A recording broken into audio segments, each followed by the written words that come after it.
এটা শিশুদের জন্য একটা স্বস্তির খবর হতে পারে যে এখন পর্যন্ত মাত্র সামান্য কয়েকজন, সংখ্যাটা সারা বিশ্বে তো করোনা আক্রান্ত সংখ্যা 2.5 লক্ষের উপরে, শিশু আক্রান্ত হয়েছে 500 জনেরও নিচে, এবং মানে কোনো রকম ফেটালিটি মারা গিয়েছে এমন কিছু হয়নি। করোনা ভাইরাসের ক্ষেত্রে না বয়সটা খুব গুরুত্বপূর্ণ একটা ফ্যাক্টর।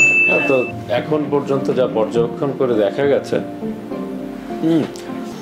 50 বছর হওয়ার আগ পর্যন্ত এটা তেমন গুরুতর না,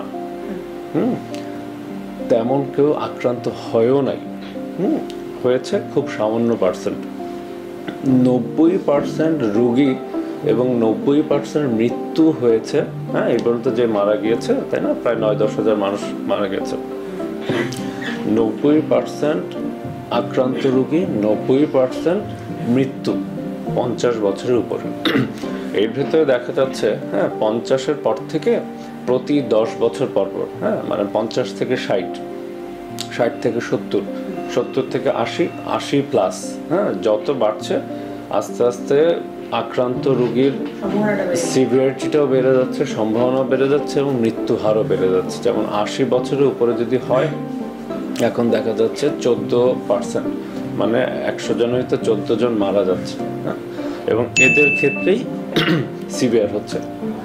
তো যখন সিভিয়ারের কথাটা আসলো, যখন আর কি 50-এর পরে অনেকেরই অনেকগুলো একই সাথে অন্যান্য রোগ থাকে, যেমন ডায়াবেটিস থাকে, হার্টের সমস্যা থাকে, কারো কারো শ্বাসযন্ত্রের সমস্যা থাকে, এদের ক্ষেত্রে জিনিসটা আরো মারাত্মক আকার ধারণ করে।